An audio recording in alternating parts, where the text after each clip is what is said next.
makanya terminate kontraknya sampean pakai, terus surat keterangan lunas kalau majikan nggak ngasih, sampean minta sendiri ke lembaganya, karena sampean yang utang dan yang melunasi majikan sampean tetap minta aja.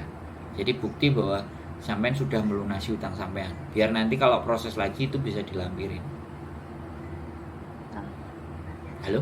Ya berarti ya Mas dengerin. Berarti misalkan pulang ke Indonesia, proses dari Indonesia lagi, berarti potongan PT lagi gitu ya Mas ya? Ya pastinya sih seperti itu ya. Kalau sampean baru ya terhitung interminate ya, kita nggak ngerti PT bagaimana. Kalau istri saya nggak full, cuman kita Iya. nggak ngerti ya apakah istri saya, tapi ya kembali lagi rekod sampean di imigrasi kan tetap sebenarnya bersih karena utangnya udah kebayar. Jadi informasi itu nggak sampai ke imigrasi gitu, tapi majikan kan menulis.